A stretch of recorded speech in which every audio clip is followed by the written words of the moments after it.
시간 됐네. 봅시다. 주여.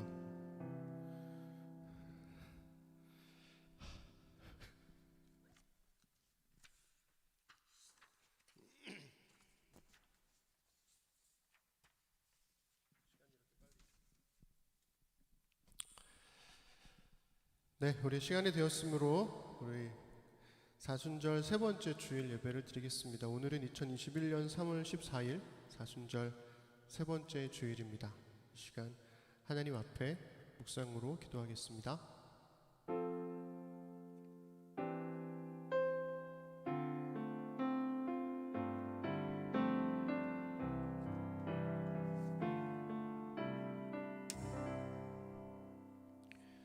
하나님이여, 나의 원수에게서 나를 건지시고 일어나 치려는 자에게서 나를 드높이소서. 악을 행하는 자에게서 나를 건지시고 피 흘리기를 즐기는 자에게서 나를 구원하소서. 그들이 나의 생명을 해하려고 엎드려 기다리고 강한 자들이 모여 나를 치려하오니 여호와여, 이는 나의 잘못으로 말미암음이 아니요 나의 죄로 말미암음도 아니로소이다. 내가 허물이 없으나 그들이 달려와서 스스로 준비하오니 주여, 나를 도우시기 위하여 깨어 살펴주소서. 주님은 만군의 하나님 여호와 이스라엘의 하나님이시오니 일어나 모든 나라들을 벌하소서. 악을 행하는 모든 자들에게 은혜를 베풀지 마소서. 아멘. 우리 함께 찬양하겠습니다. 네, 우리 지난주에 우리 거기서 드리는 예배를 드릴 때 찬양을 가정에서 부를 수가 없어서 낭독만 했잖아요. 그래서 오늘은 지난주에 하지 못했던 찬양, 우리 세미자매가 추천한 사랑 넘치게 주시는 사랑, 이 찬양과 또 한규 형제가 추천한 찬양과 더불어서 4곡 정도를 같이 찬양해 보려고 합니다. 사순절을 지나고 있기도 하고 또 가사의 고백들을 함께 묵상하시면서 우리 각 가정에서 기쁨으로 우리 하나님 찬양했으면 좋겠습니다. 사랑 넘치게 주시는 사랑, 날 자녀 삼아 주신 그 사랑 귀하다 하셨네. 그 사랑 세상이 본 적 없네. 주가 우리 죄 위하여 십자가 달리사 죽기까지 사랑하셨네.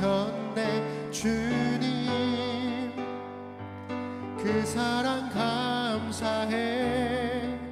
날 위해 십자가 달리신 주의 그 사랑 영원히 난 찬양하리라.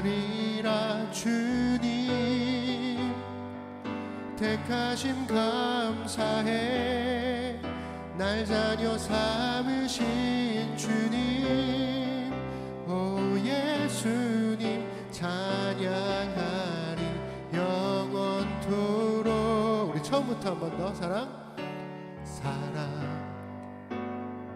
넘치게 주시는 사랑, 날 자녀 삼아 주신 그 사랑 귀하다 하셨네.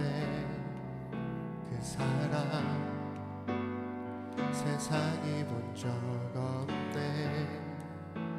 주가 우리 죄 위하여 십자가 달리사 죽기까지 사랑하셨네.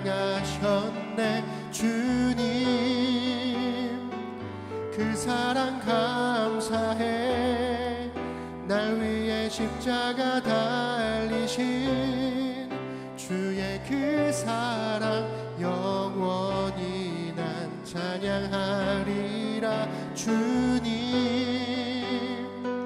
택하심 감사해. 날 자녀 삼으신 주님, 오 예수님 찬양하리 영원토록. 사랑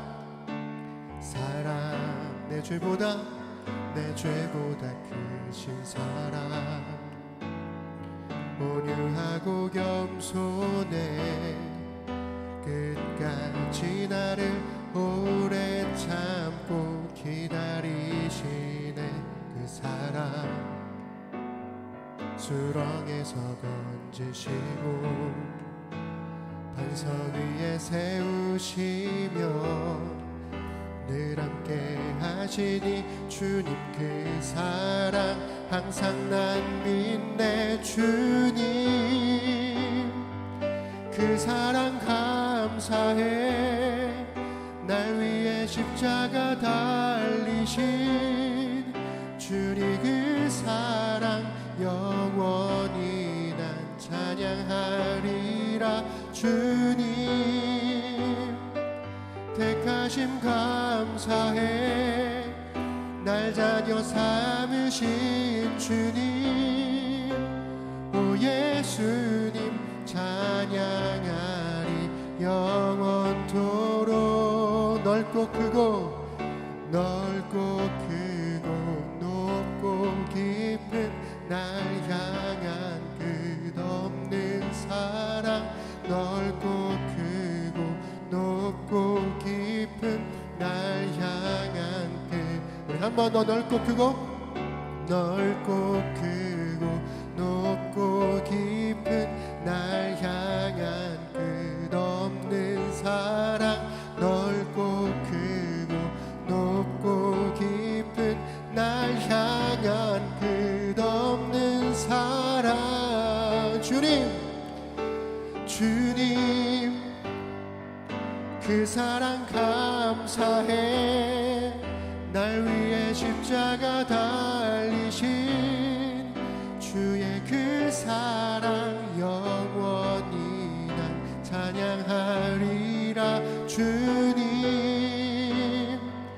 택하심 감사해 날 자녀 삼으신 주님 오 예수님 찬양하리 영원토록 그 사랑 감사해 그 사랑 감사해 그 사랑 감사해 우리 한 번 더 그 사랑 감사해 그 사랑 감사해 우리 날 향한 계획 내 앞에 주어진 매일의 삶을 살다가 보면 그곳에 날 향한 계획 성리가 있다네 매 순간 나에게 요구하시는 작은 믿음들 그 속에 날 향한 계획 섭리가 있다네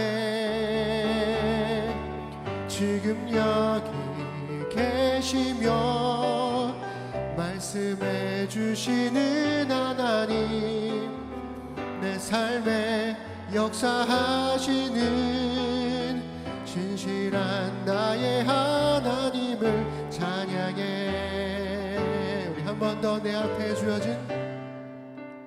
내 앞에 주어진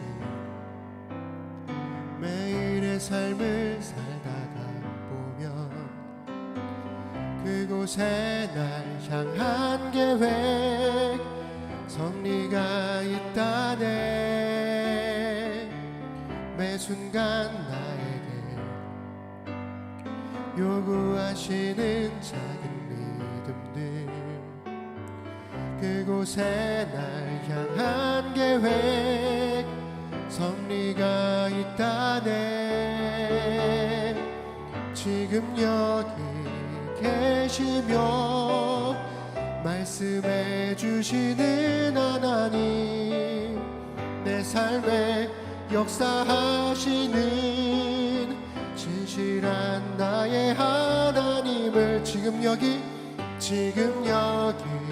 계시며 말씀해 주시는 하나님 내 삶에 역사하시는 진실한 나의 하나님을 찬양해. 변함이 없는 영원한 그 사랑, 어두운 내 삶의 빛으로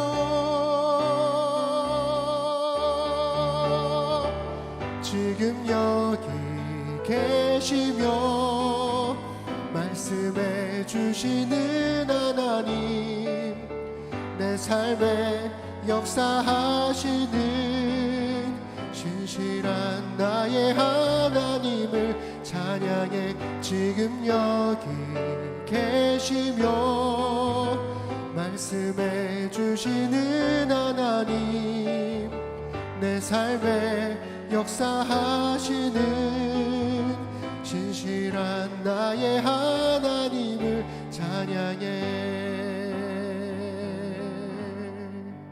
아멘. 우리 하나님께 감사 박수 드리겠습니다. 아멘. 네, 우리 요한복음 3장 16절이죠. 6절이죠. 제가 긴장해가지고 하나님께서 세상을 사랑하사 독생자를 주셨으니 이는 그를 믿는 자마다 멸망치 않고 영생을 얻게 하려 하심이라. 어렸을 때부터 늘 듣던 말씀인데, 그리고 참 많이도 외웠던 말씀인데, 생각보다 이 가사에 그 주는 울림을 묵상하기가 참 오래 걸렸던 것 같다는 생각이 듭니다.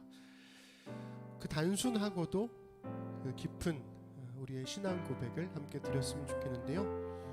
말씀드린 대로 우리 한규 형제가 이 찬양을 같이 고백하고 싶다고 했는데, 이 찬양이 들을 때는 참 편하고 좋은 음악인데 부를 때는 정말 어려운 그런 곡입니다. 그럼에도 불구하고 중간에 삑사리가 나든 뭐가 나든 상관없이 우리 가사에만 집중하면서 우리 찬양 함께 고백했으면 좋겠습니다. 함께 찬양합시다. 하늘보다 높으신 주 사랑, 바다보다 넓으신 주 사랑, 나를 향한 크고 높으신 사랑, 헛되고 헛된 그 모든 것 내게서 멀리 거두셨네. 나의 수치 찬양되었네. 하늘보다 높으신 주 사랑, 바다보다 넓으신 주 사랑, 나를 향한 크고 높으신 사랑, 헛되고 헛된 그 모든 것 내게서 멀리 거두셨네. 나의 수치 찬양되었네. 영원히 감사드리리 주님의 그 은혜, 날 찾아주신 그 사랑, 오 주님 내 전부. 사랑해요 경배해요 나 주 위에 살리. 영원토록 신실하신 주 사랑을 전하리. 하늘보다 높으신 주 사랑, 바다보다 넓으신 주 사랑, 나를 향한 크고 높으신 사랑, 헛되고 헛된 그 모든 것 내게서 멀리 거두셨네. 나의 수치 찬양되었네. 영원히 감사드리리 주님의 그 은혜, 날 찾아주신 그 사랑, 오 주님 내 전부. 사랑해요 경배해요 나 주 위에 살리. 영원토록 신실하신 주 사랑을 전하리. 하나님께서 세상을 사랑하사 독생자를 주셨으니 믿는 자는 영생을 얻으리.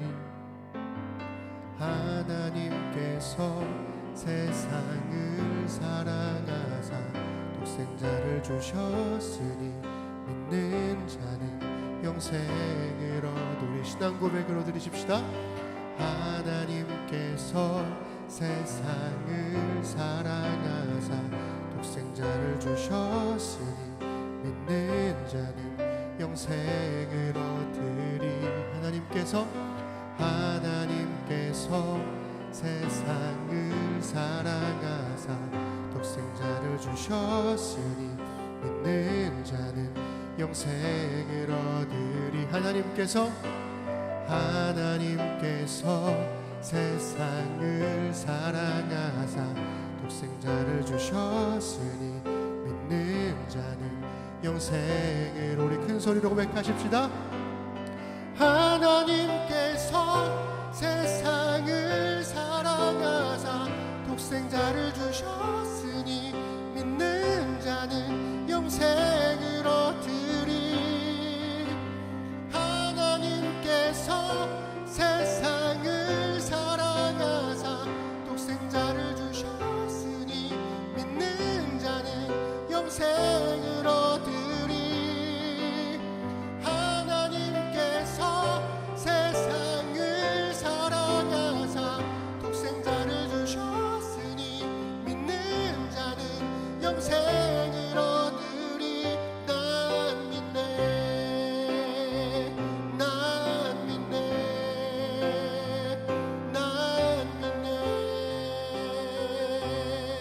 다시 사신 독생자 난 믿네,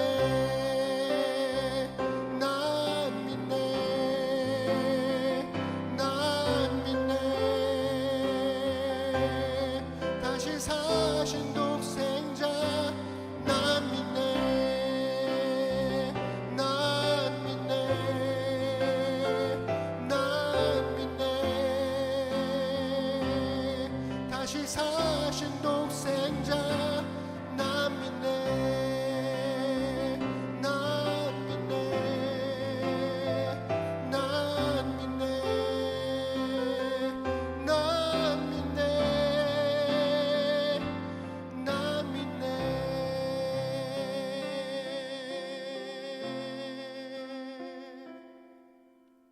아멘. 우리 하나님께 감사 박수 드리십시다. 아멘. 네, 우리 이어서 온 세상 만드신 하나님 앞에 라는 찬양으로 드렸으면 좋겠습니다. 가사에 보면 쓰러진 땅 일으켜 갈라진 땅 보듬어 그의 나라 일구는 희망의 손길로 살아. 오래전 대천덕 신부님께서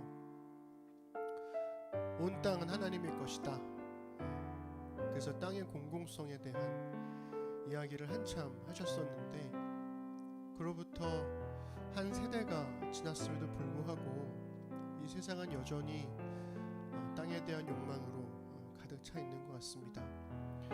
그냥 비유적인 의미에서 쓰러진 땅 일으켜라는 걸로만 늘 찬양을 해왔는데, 최근에 뉴스에서 보는 기사들을 보면서 이게 그냥 정말 순수하게 정말 이 쓰러진 땅을 일으켜 세우는 정말 직설적인 가사가 아닐까라는 생각을 하게 되더라고요. 우리 찬양으로 이 땅 가운데 하나님 나라 일구는 우리 그리스도인들로 살아가기를 소망하면서 함께 이 찬양 고백하십시다.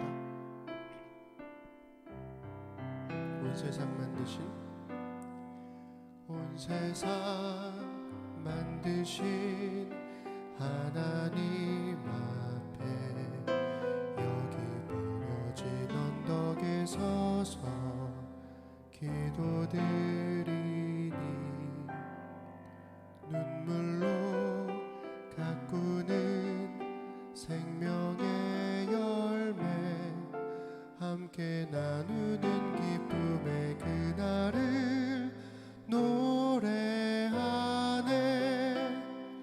쓰러진 땅 일으켜 갈라진 땅 보듬어 그의 나라 일구는 희망의 손길로 살아.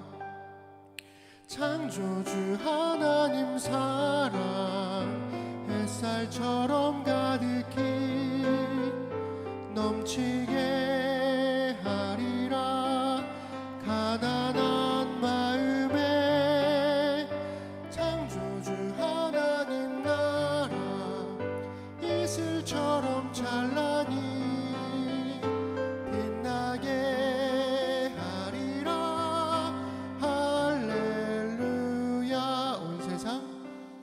세상 만드신 하나님 앞에 여기 벌어진 언덕에 서서 기도드리니 눈물로 가꾸는 생명의 열매 함께 나누는 기쁨의 그날을 노래하네. 쓰러진 땅 일으켜 갈라진 땅 보듬어 그의 나라 일구는 희망의 손길로 살아. 창조주 하나님 사랑 햇살처럼 가득히 넘치게 하리라. 가난한 마음에 창조주 하나님 나라 이슬처럼 찬란히 빛나게 하리라. 할렐루야. 쓰러진 땅 일으켜 갈라진 땅 보듬어 그의 나라 일구는 희망의 손길로 살아. 창조주 하나님 사랑 햇살처럼 가득히 넘치게 하리라. 가난한 마음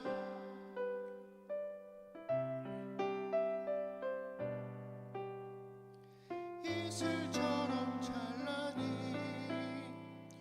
빛나게 하리라.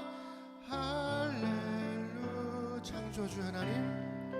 창조주 하나님 사랑 햇살처럼 가득히 넘치게 하리라.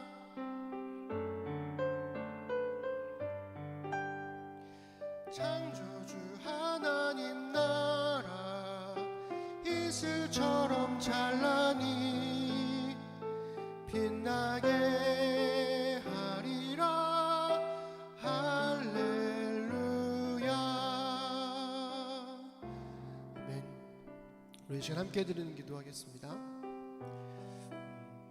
사순절과 함께 주의 고난을 묵상하며 우리의 죄를 회개하는 예배 될 수 있도록, 또 고통에 대한 창조적 반응으로 현실의 힘겨움을 넘어 그리스도인다운 삶을 만들어갈 수 있도록, 또 우리 세 번째로는 나라와 교회를 위해서 뿌리 깊은 욕망의 역사로 인해서 더럽혀진 이 땅의 공공성을 회복하는 나라 될 수 있도록.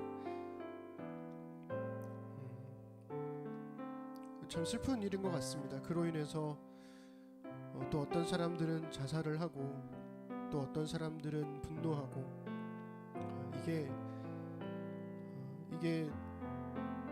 이 땅의 현실일까, 이런 두려움을 많이 갖게 되는데요. 우리 위해서 기도해 주시면 좋겠습니다.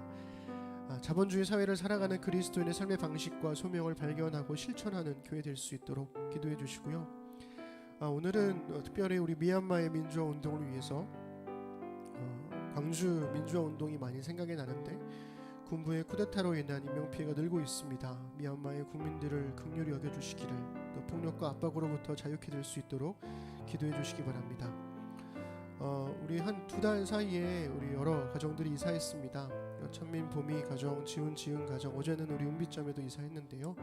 새로운 집에 주의 복을 주시고 또 이웃 간의 배려와 평화가 있도록 기도해 주시고, 또 세상 속에서 주와 함께 사순절을 살아내는 우리 심는 사람들 될 수 있도록 우리 위해서 함께 기도하겠습니다. 우리 소리내어 기도하겠습니다. 전능하신 아버지 하나님, 사순절과 함께 주의 고난을 묵상하며 우리의 죄를 돌이키고 회개해 봅니다. 하나님, 이 땅에 뿌리 깊은 욕망과 좌절과 이 모든 것들을 다 하나님 뿌리째 뽑아주시고 우리가 마음 깊이 아버지 앞에 회개하며 나아갈 수 있도록 도와주옵소서.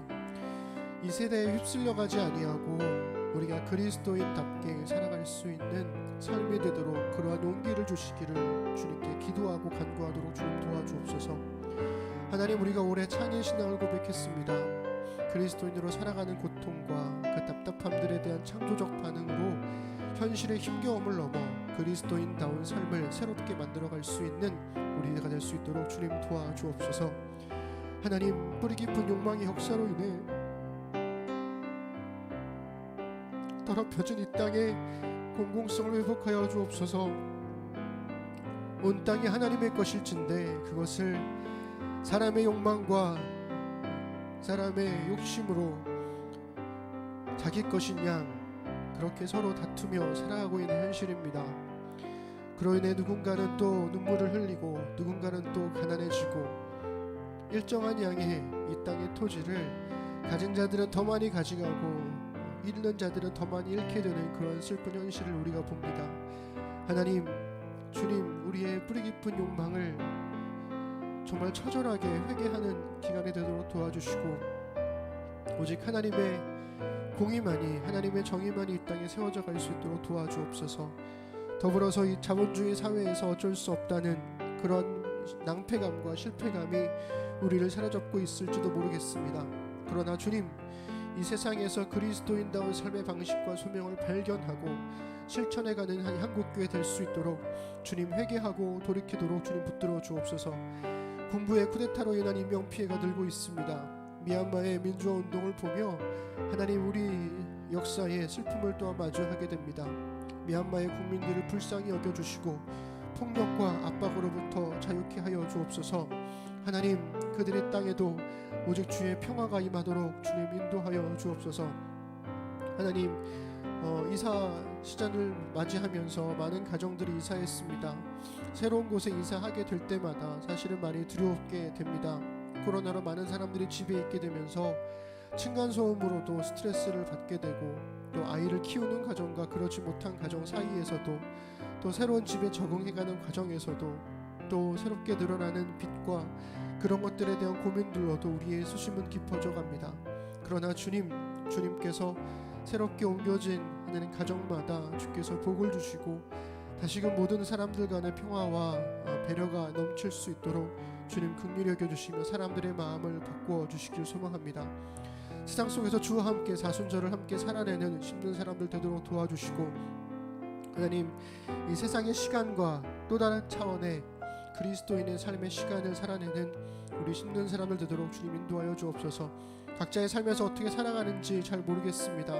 많이 돌아보지 못하고 또 힘겨운 순간들이 있을지 모르겠으나 서로를 위해 기도하는 힘든 사람들이 있음을 잊지 않도록 도와주시고 주님께서 함께하여 주옵소서. 베푸시는 은혜에 감사드립니다. 우리 함께 주기도문으로 신앙 고백 드리시겠습니다. 하늘에 계신 우리 아버지, 아버지의 이름을 거룩하게 하시며 아버지의 나라가 오게 하시며 아버지의 뜻이 하늘에서와 같이 땅에서도 이루어지게 하소서. 오늘 우리에게 일용할 양식을 주시고 우리가 우리에게 잘못한 사람을 용서하여 준 것 같이 우리 죄를 용서하여 주시고 우리를 시험에 빠지지 않게 하시고 악에서 구하소서. 나라와 권능과 영광이 영원히 아버지의 것입니다. 아멘. 네, 우리 심는 사람들 소식 전하겠습니다. 네, 우리 코로나 거리두기 2단계 및 5인 이상 집합 금지로 여전히 실시간 예배를 우리가 드리고 있습니다. 네, 죄송합니다. 제가 네, 거리두기 2단계가 좀 지속이 됐지만 5인 이상 집합 금지에 약간 변동 사항이 또 있더라고요. 그러니까 아이들은 인원수에 포함되지 않고 8명까지 모일 수가 있는데 그래도 어른들은 4명까지는 허용이 되는 이렇게 좀 약간의 변동이 있었습니다. 그래서 우리 거기서 드리는 예배 할 때도 아이들이 있음에도 불구하고 조금 더 저 말고도 한 명의 운영위원이 함께 가서 예배 드릴 수 있지 않을까 이런 기대감도 하게 되면서 또 동시에 조금 더 우리는 보수적으로 더 조심해야 되지 않을까 이런 생각도 하게 됩니다. 여전히 확진자 수가 뭐 만만치 않은 상황이니까요. 그래서 좀 고민하고 있으니까 우리 같이 기도해 주시면 감사하겠습니다. 사순절 말씀 묵상이 계속 진행 중에 있지요. 우리 시편 함께 읽으면서 우리 사순절을 함께 지냈으면 좋겠고요. 성경 통독 모임 진행 중에 있습니다. 매주 금요 8시에 줌에서 만나도록 하십시다. 그리고 김한규 형제와 함께하는 책 모임에 여전히 함께할 크루들을 모집하고 있습니다. 우리 함께 동참해 주시면 감사하겠습니다. 은비자매가 어제 그 봉천역으로 한 정거장 더 이사를 했습니다. 은비자매를 위해서 기도 부탁드리고 듣기로는 새로운 그 이사간 집이 이전 집보다는 조금 더 쾌적한 환경이라는 이야기를 들었어요.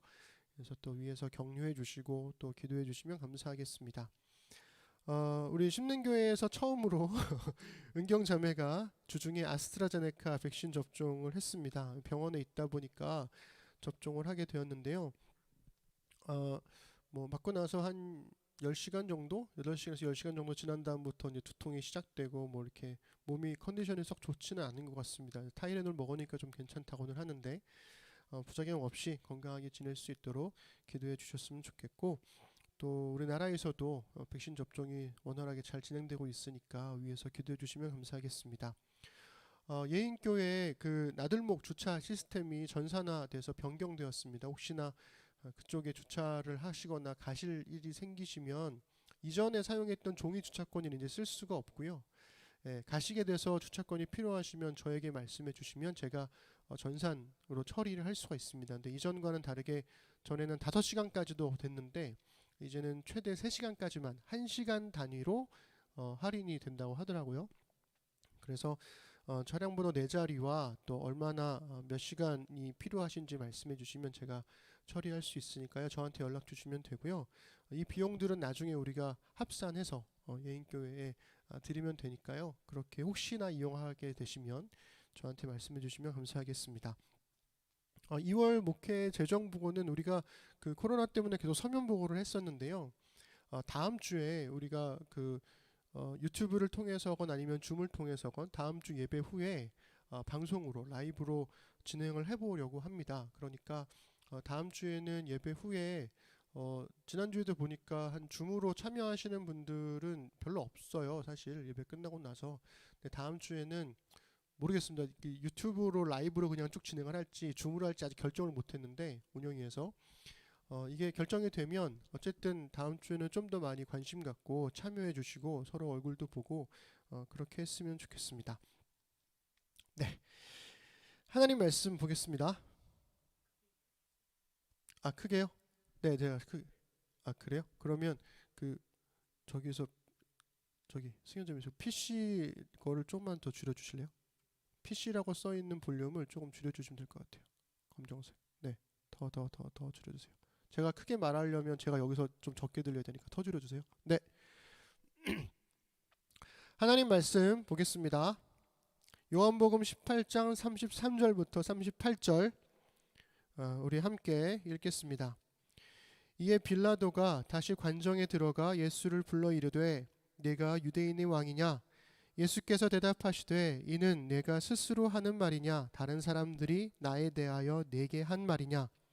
빌라도가 대답하되 내가 유대인이냐? 내 나라 사람과 대제사장들이 너를 내게 넘겼으니 내가 무엇을 하였느냐?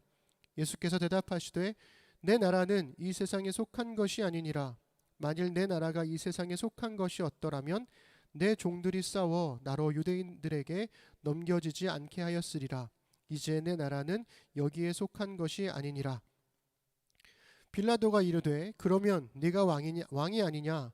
예수께서 대답하시되 내 말과 같이 내가 왕이니라. 내가 이를 위하여 태어났으며 이를 위하여 세상에 왔나니 곧 진리에 대하여 증언하려 함이로라. 무릇 진리에 속한 자는 내 음성을 듣느니라 하신대 빌라도가 이르되 진리가 무엇이냐 하더라. 이 말을 하고 다시 유대인들에게 나가서 이르되 나는 그에게서 아무 죄도 찾지 못하였노라. 아멘. 네, 오늘은 사순절 넷째 주일로 예수의 나라는 이라는 제목으로 하나님 말씀 함께 나누겠습니다.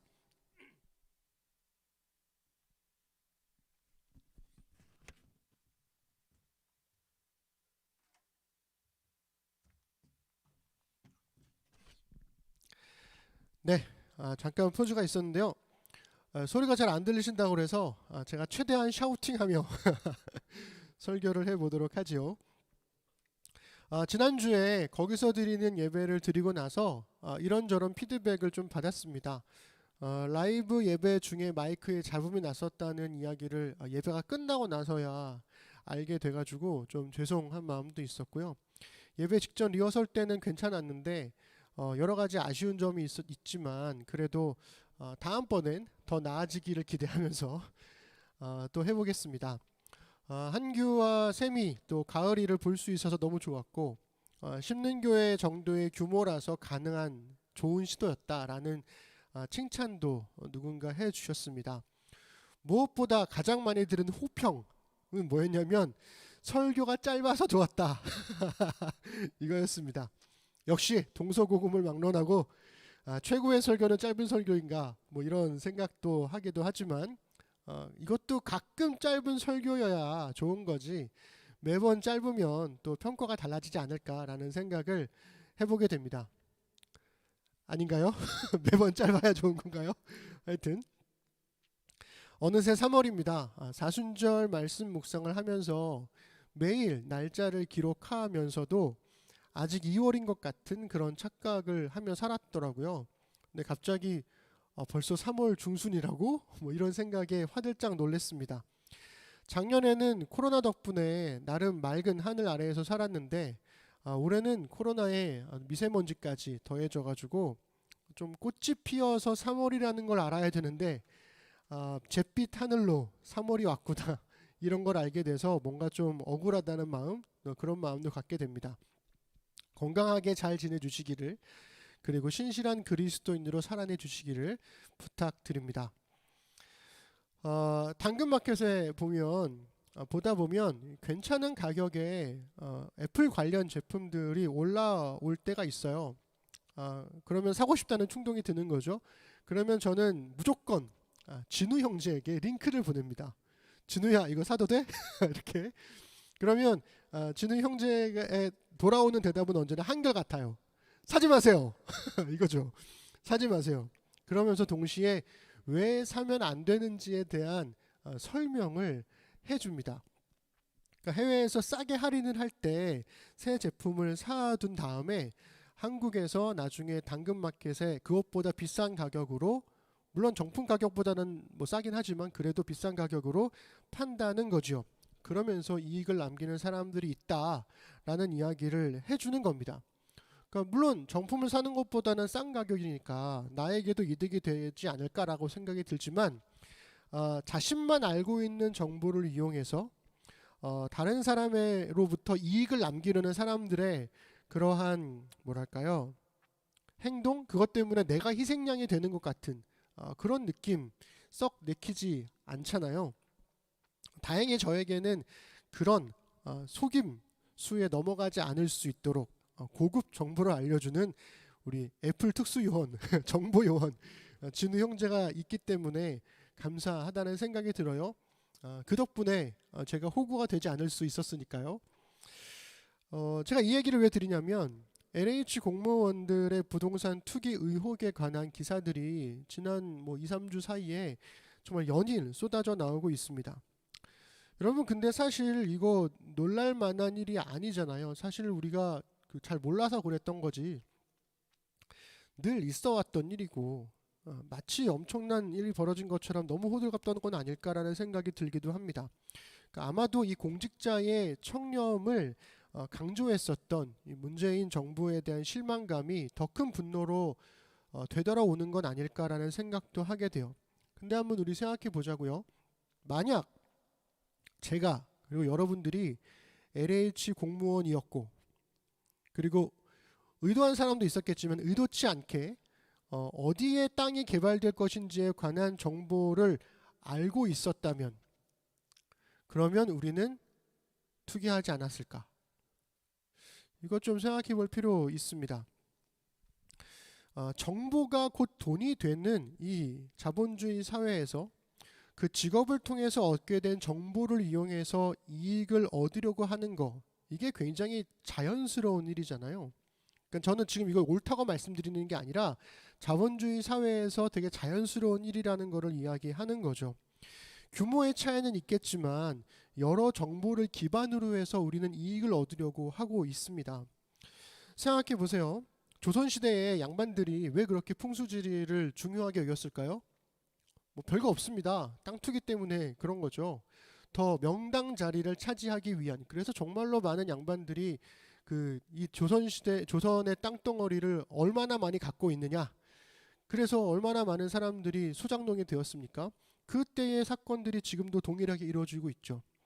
몇 년 전에는 강남 1960 하여튼 그런 영화가 있었는데, 거기서도 이 강남 강이남 쪽에 땅이 개발될 거라는 1960년대에 그런 정보를 들은 공무원들, 그리고 깡패들, 용역하는 사람들, 사업하는 사람들이, 그 정보를 얻어낸 사람들이 그 허업을 파는 땅들을 막 사들여 가지고 정말 엄청난 부자가 되었잖아요. 이것도 사실은 똑같은 이유라는 거죠. 사업을 하는 사람들도 여러 가지 정보를 바탕으로 미래를 예측을 하고 어떻게 이윤을 남길 것인가를 고민을 합니다. 주식을 하는 사람들은 어떤 기업의 주가가 오를 것인지 혹은 떨어질 것인지에 관한 고급 정보를 얻기 위해서 혈안이 되어 있죠. 그리고 그런 고급 정보를 제공해주는 사람들은 정말 신처럼 떠받들게 됩니다. 왜일까요? 그가 나의 자산을 늘려주는 사람이니까. 그래서 자본주의 사회를 살아가는 모든 사람은 이 정보가 돈이 되는 나라에 살고 있다는 것을 이거 부정할 수 없는 것 같습니다. 문제는 문재인 정부 이전까지만 하더라도 우리 사회는 보수와 진보로 확연히 갈라져 있는 것처럼 보였어요. 그에 따라서 주류 교회들은 보수 정치인들의 편에 섰고요. 그리고 진보적인 비주류 교회는 진보적인 편에 서 있었습니다. 그래서 오래전에 니콜라스 월터스토프는 어느 한쪽의 편에 설 수밖에 없는 이 교회의 슬픔을 이렇게 설명했었거든요. 우리 함께 읽어볼게요. 읽어도 돼요? 네. 이처럼 한쪽 편을 들게 되면 갈등을 초래하기 마련이다. 권력을 가진 자는 자기 위치를 지키고자 애쓸 것이다. 그런 갈등 상황에서 폭력의 문제를 심각하게 고려하지 않을 수 없을 것이다. 그런데 슬픈 사실은 교회가 착취당하는 자의 편에만 서지 않는다는 점이다. 그리스도는 거기에 계셨고 지금도 거기에 계시지만 그분의 몸인 교회는 거기에 없다. 어쨌든 모두가 거기에 있는 건 아니다. 그러므로 착취당하는 자들의 편에 서는 그리스도인들은 같은 주님을 고백하는 일부 그리스도인들과 대립하게 될 것이다. 이것이 우리 세계가 안고 있는 또 하나의 커다란 슬픔이다. 그렇지 않나요? 정말 이 같은 주님을 고백하는 그리스도인들끼리 서로 대립했던 시대가 있었죠. 그런데 문재인 정부가 들어선 이후에도 여전히 보수와 진보라는 경계가 있지만 그 경계 자체가 좀 희미해져 버린 것 같은 느낌이 있습니다. 이 돈이라는 더 큰 울타리가 이 보수와 진보를 다 집어삼켜버린 그런 모양새라는 거죠. 정치적 보수든 정치적 진보든 종교적 보수든 종교적 진보든 모두가 이 돈의 가치 아래에 흡수되어 버린 것 같은 그런 모양이라는 거죠. 그러니까 만몬은 보수 진영과만 손을 잡은 줄 알았어요. 그런데 알고 보니까 너나 없이 사방으로 손을 뻗어서 잡고 있었다라는 것이 드러나더라는 거죠. 지금은 같은 주님을 고백하는 일부 그리스도인들과의 대립하는 슬픔을 넘어서서 같은 주님을 고백하는 그리스도인들이 돈과 연합해버린 절망을 고백해야 되는 게 아닐까라는 그런 답답함이 있습니다. 우리가 오늘 요한복음의 재판을 볼 건데요. 공관복음, 즉 같은 관점을 가진 이 복음서로 불리는 마가, 마태, 누가 복음과는 달리 요한복음은 예수님의 재판을 기술함에 있어서도 많은 차이를 보여주고 있습니다. 먼저 마가, 마태, 누가는 모두 대제사장이 질문을 하면서 하나님의 아들인가, 유대인의 왕인가, 이 두 가지를 함께 질문을 하죠. 그런데 요한복음에서는 대제사장이 질문하는 게 종목이 달라요. 예수의 제자들과 그리고 예수의 교훈에 대해서만 질문을 합니다. 우리 요한복음 18장 19절 21절 읽겠습니다. 대제사장이 예수에게 그의 제자들과 그의 교훈에 대하여 물으니 예수께서 대답하시되 내가 드러내놓고 세상에 말하였노라. 항상 가르쳤고 은밀하게는 아무것도 말하지 아니하였거늘 어찌하여 내게 묻느냐. 내가 무슨 말을 하였는지 들을 자들에게 물어보라. 그들이 내가 하던 말을 아느니라. 아멘. 요한복음에서의 예수님은 침묵이 아니라 적극적으로 변호를 하시는 모습으로 기술되더라는 거죠. 요한복음의 시작에서부터 예수님은 하나님의 아들로 증언되었고 모든 에피소드마다 바리새인들과 정말 치열하게 논쟁하셨습니다. 예수님이 맞으시는 이유도 자신이 하나님의 아들이라는 신성 모독 때문에 맞는 게 아니라 대제사장에게 대답하는 태도 때문에 맞는다고 요한복음은 기술을 하고 있어요. 우리 요한복음 18장 22절부터 23절 이어서 읽겠습니다. 이 말씀을 하심에 곁에 섰던 아랫사람 하나가 손으로 예수를 쳐 이르되 네가 대제사장에게 이같이 대답하느냐 하니 예수께서 대답하시되 내가 말을 잘못하였으면 그 잘못한 것을 증언하라. 바른 말을 하였으면 내가 어찌하여 나를 치느냐 하시더라. 아멘. 그렇죠. 여기서도 보면 대제사장에 대한 태도, 말하는 본새 때문에 맞더라는 거죠. 또한 요한복음에서는 예수님의 왕되심을 묻는 사람이 대제사장이 아니라 빌라도예요. 로마 사람인 빌라도의 입장에서 예수가 하나님의 아들인가? 라는 질문은 사실 의미가 없잖아요. 그렇잖아요. 그러니까 정치적으로 봤을 때 로마 사람에게 하나님의 아들 이런 건 의미가 없는 겁니다. 그래서 요한복음에서는 그 하나님의 아들이라는 말 자체가 빠져버린 것 같아요. 대신에 유대인의 왕인가? 라는 것만 질문을 합니다. 우리 18장 33절 34절 읽겠습니다. 이에 빌라도가 다시 관정에 들어가 예수를 불러 이르되 네가 유대인의 왕이냐?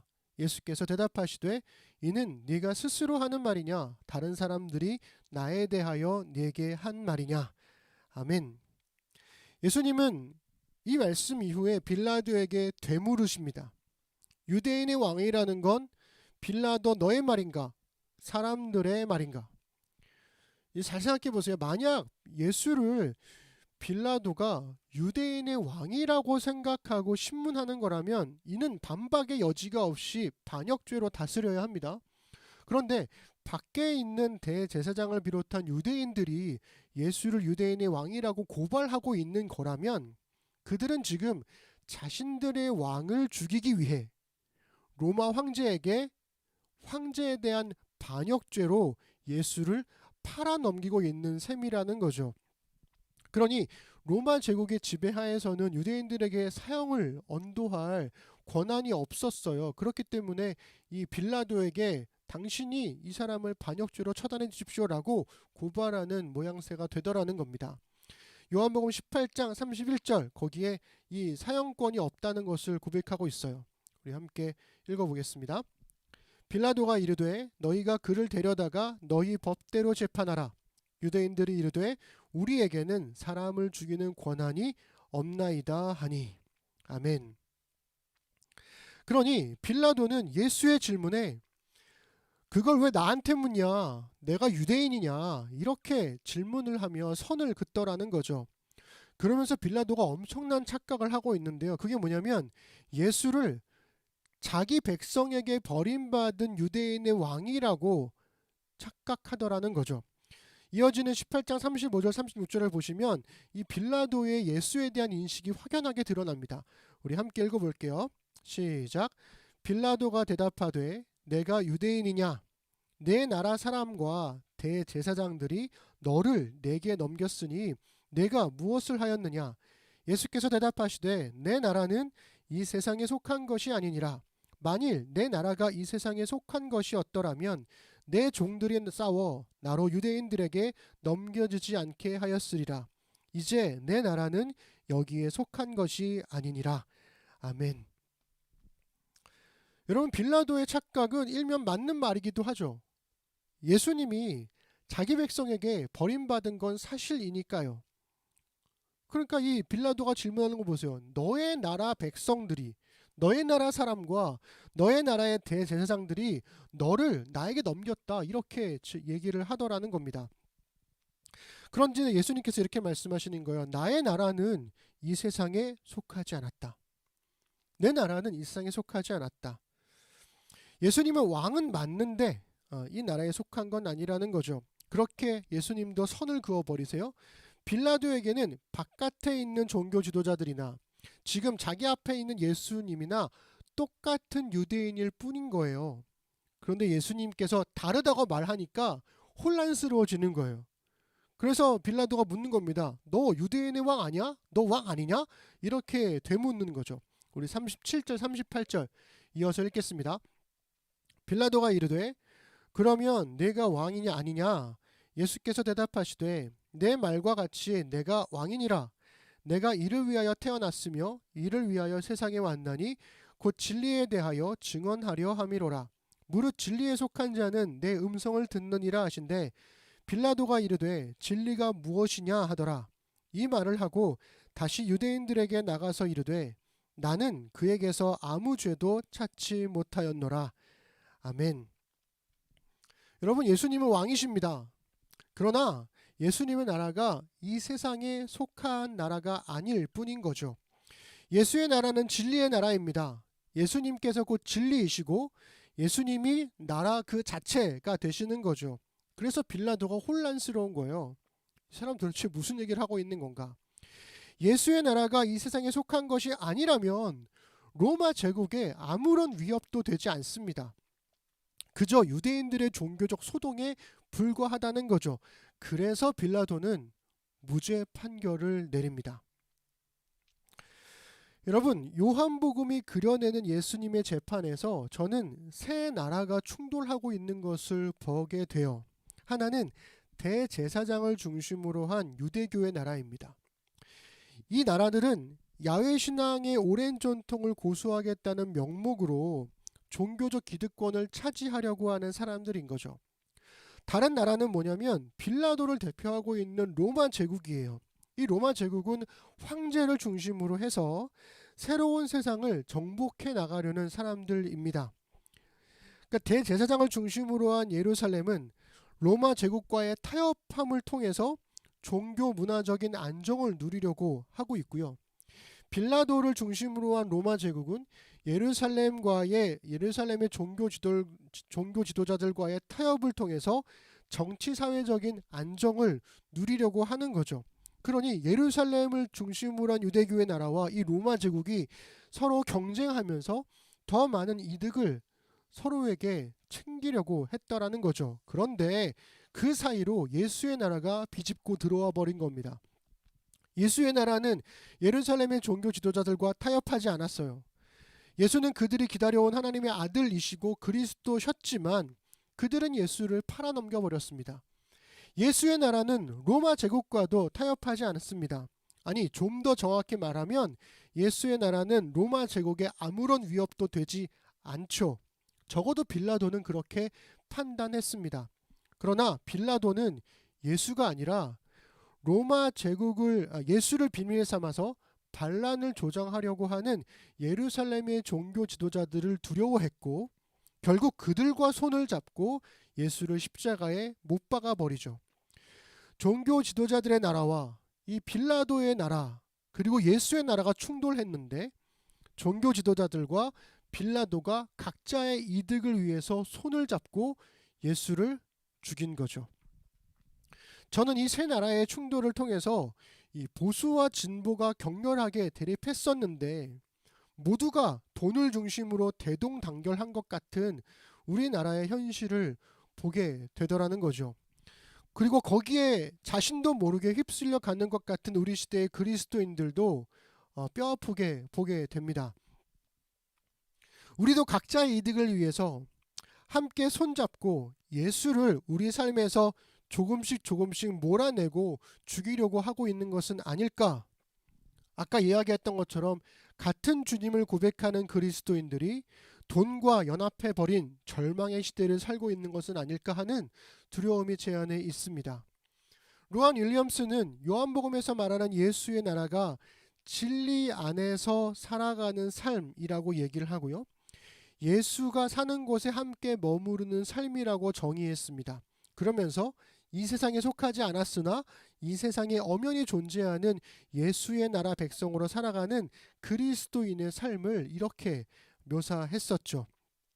우리 심판대에선 그리스도에 있는 좀 길지만 우리 그 인용한 본문을 함께 읽어보겠습니다. 예수가 서 있는 곳에 서는 신앙인은 이 세상의 특정 영역에 있을 때만 그곳이 자기 집이라고 여기는, 그곳에서만 평안함을 느끼는 이가 아닙니다. 그리스도인은 모든 곳을 자기 집처럼 여기는 사람, 동시에 어느 곳도 자기 집으로 여기지 않는 사람입니다. 그런데 진리 안에서 살아가려 애쓰다 보면 어려움과 좌절을 감내하는 것이 삶을 끝없는 불안으로 몰고 간다고 느낄 때가 있습니다. 지금 이 순간과 이 시대에 만족하지 못하게 될 때가 있습니다. 이때야말로 우리 생각을 교정해야 할 결정적인 지점입니다.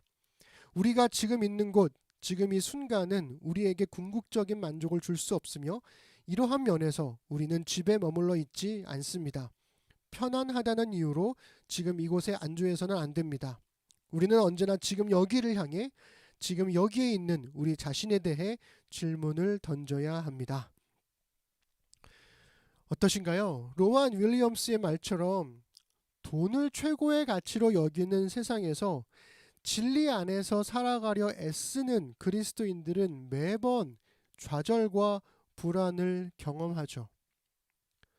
나만 뒤처지는 것은 아닐까? 나만 가난해지는 것은 아닐까 하는 두려움은 그리스도인다운 삶으로의 걸음을 붙잡고 늘어집니다. 건강한 교회가 되어야 한다고 말하면서도 자신은 건강한 그리스도인의 삶과는 거리가 먼 이중성 사이에서 갈등하더라는 거죠. 말씀과 기도, 희생과 나눔, 포용과 선행을 붙잡는 대신에 불확실한 미래를 확실하게 안정시켜줄 돈을 찾아 헤매고 있는 것은 아닐까. 그리스도인다운 삶은 그래서 멀게만 느껴지는 것 같습니다. 저는 교회란 그리스도인은 이래야 한다라는 당위를 기준으로 삼고 그것을 목표로 오늘을 채근하는 방식으로 가면 안 된다라고 생각하고 있습니다. 그게 우리를 지치게 한다고 믿고 있죠. 왜냐하면 우리는 그 기준에 결코 닿을 수 없고 하나님도 우리가 그것을 목표로 살아가는 것을 원치 않으신다고 저는 확신하고 있습니다. 대신 참혹한 교회와 그리스도인의 삶의 현실을 직시하고 우리가 살아가는 현실에서부터 우리가 할 수 있는 것을 하나씩 해보는 게 가장 중요하다라고 생각합니다. 하나님은 우리의 변화된 삶을 기대하시는 것이 아니라 우리가 변화되어져 가는 삶을 기대하시기 때문이죠. 여러분 다시 한번 말씀드립니다. 하나님은 우리의 변화된 삶을 원하시는 게 아니라 우리가 변화되어져 가는 삶을 원하신다라는 겁니다. 로완 윌리엄스는 좀 더 정제된 말들로 이러한 방향성을 잘 설명해 주고 있어요. 우리 함께 읽어보겠습니다. 우리는 교회가 보다 참된 교회가 되기를 바랍니다. 그리고 이를 위해서는 전쟁, 성, 재산 등 여러 까다로운 문제들에 대해 교회가 속히 태도를 바꾸어야 한다고 생각합니다. 이때 우리는 우리의 모든 의식적인 견해들, 교회에 제기하는 질문들과 현 교회의 견해에 대한 우리의 비판이 모두 하나님의 뜻과 부합한다고 여깁니다. 그러나 우리는 지금 있는 그대로의 교회 현실에 몸을 담고 사는 법을 익혀야 합니다. 우리는 지금 해야만 하며 지금 할 수 있는 단조로운 일들을 하는 법을 익혀야 합니다. 우리는 지금 이 순간 우리 자신과 비슷한 견해를 가진 이들뿐만 아니라 우리 말을 듣지 않는 이들과도 관계를 맺으며 함께하는 법을 익혀야 합니다. 하나님께서는 우리에게 이상적인 미래가 아닌 현재를 살라고, 지금 이 순간을 정직하게 존중하며 살라고, 즉 지금 여기를 집으로 여기며 살라고 요구하십니다. 예수님은 이렇게 말씀하셨습니다. 내 나라는 이 세상에 속한 것이 아니니라. 말씀을 정리해 볼까요? 예수님의 이 말씀은 어떻게든 이 세상과 어울리고 싶어하는 우리 시대의 그리스도인들에게 경종을 울립니다. 고집스럽게 이 세상에 속한 것이 아니라는 예수의 말씀에 우리도 고집스럽게 이 세상에 어울리는 교회를 어울릴 만한 그리스도인이 되어야 한다고 말하고 있는 것은 아닐까 돌아봐야 한다는 거죠. 문제는 도대체 예수의 나라가 어떤 모양으로, 어떤 빛깔로, 어떤 향기로 드러나야 하는 것인지가 불분명하더라는 거예요. 그리스도교라는 거대한 우산 안에 엄청나게 다양한 기독교의 전통이 있듯이 이것만이 예수의 나라다라고 명확하게 말할 수가 없다라는 거죠. 그래서 우리는 매번 모험하는 것 같고, 매번 실패하는 것 같고, 그리고 매번 이게 맞나 하는 생각을 하곤 합니다. 그런데 로안 윌리엄스가 이렇게 이야기를 해요. 그게 맞다고. 그리스도교라는 거대한 우산이 만들어내는 피난처는 바로 그렇게 매번 모험하듯 실패하듯 살아가는 것이라고 이야기하더라는 거죠. 우리 함께 그 인용된 부분을 읽어보겠습니다. 그리스도교 신앙은 우리를 둘러싼 체제들이 우리가 받아들일 수 있는 유일한 대안이라는 주장을 거부합니다. 물론 우리 자신이 이미 이 체제들에 얽매여 살아가고 있기 때문에 이를 넘어선 대안들이 언제나 분명하게 보이지는 않습니다. 그렇기에 우리는 이 세계와 타협하고 이를 참회하며 살아가고 또 살아가게 될 것입니다. 그러나 적어도 우리는 이 세계를 관리하는 이들이 제시하는 선택지에 안주하지 않을 것이며 이를 실현 가능한 유일한 선택지로 받아들이지도 않을 것입니다.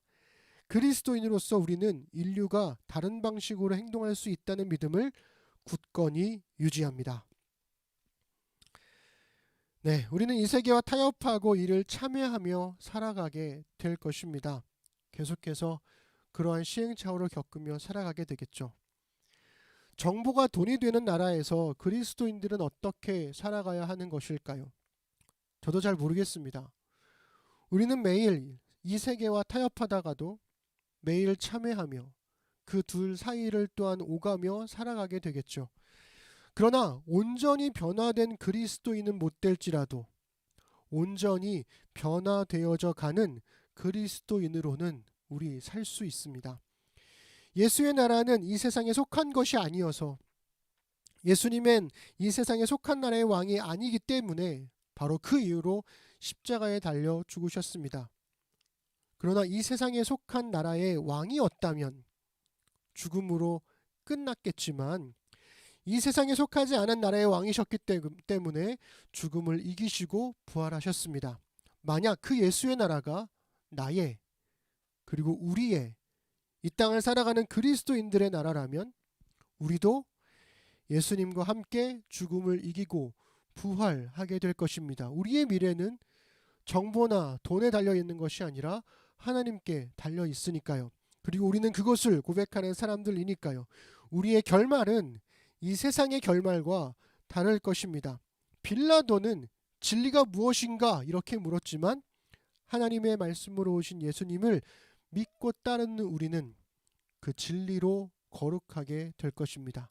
우리 마지막으로 예수님께서 마지막 기도 때 하신 말씀 17장 15절부터 17절 우리 이 말씀 우리 함께 읽겠습니다.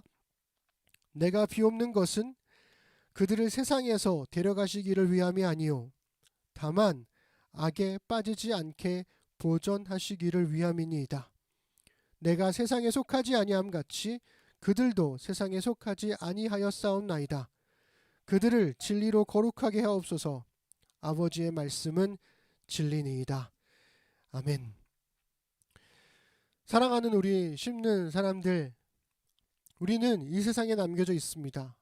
우리는 이 세상에서 남겨져 있되 하나님의 나라를 그리스도께서 여전히 살아계심을 증거하는 사람들이기도 하죠. 주님은 우리에게 악을 이기라 말씀하시지 않고 악에 빠지지 말라고 말씀하십니다. 최후의 승리는 주님 다시 오시는 날, 그날 주님께서 정말 카운터 펀치를 날리실 거니까요.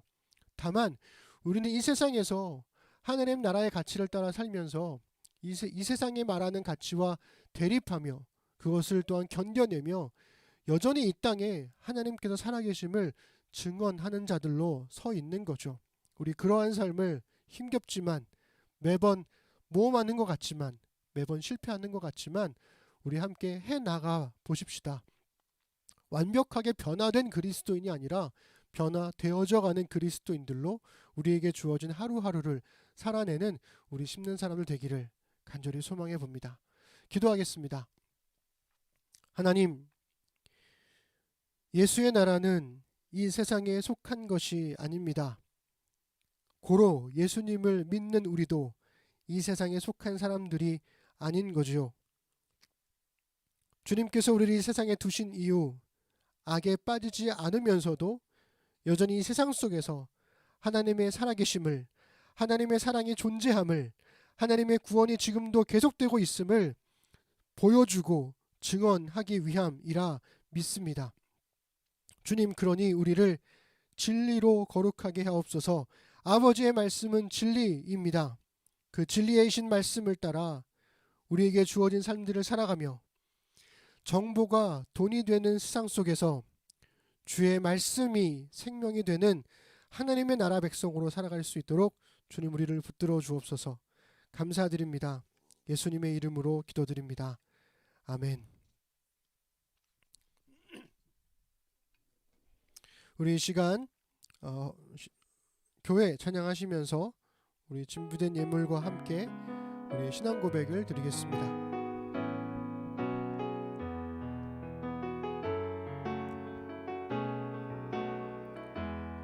사람이 넘치기보다 사람이 넘치기보다 사랑이 넘치는 교회 섬김을 원하기보다 섬김의 기쁨 알아가는 교회 세상이 주목하기보다 주님이 주목하는 교회 화려한 겉모습보다 중심이 주를 향한 교회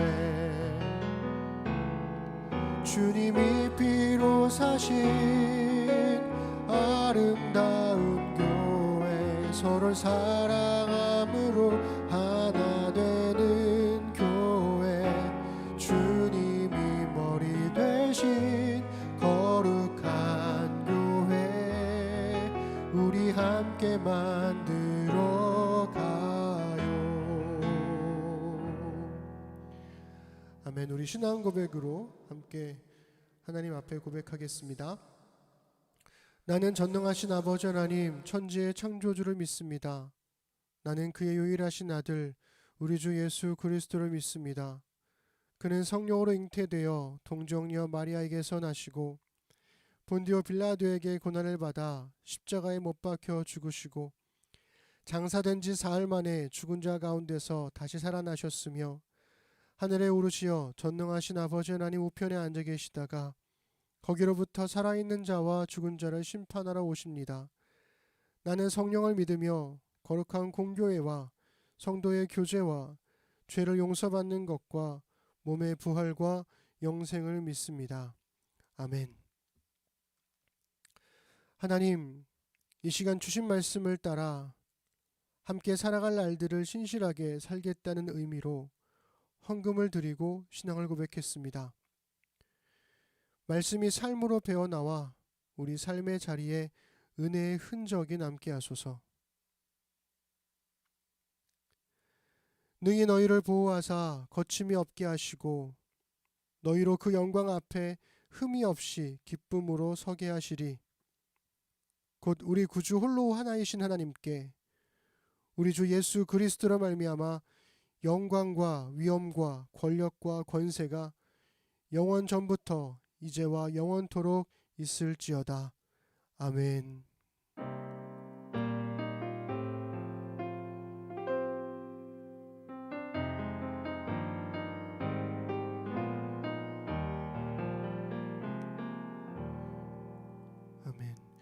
우리 예배 받으신 하나님께 우리 감사 박수 드리겠습니다.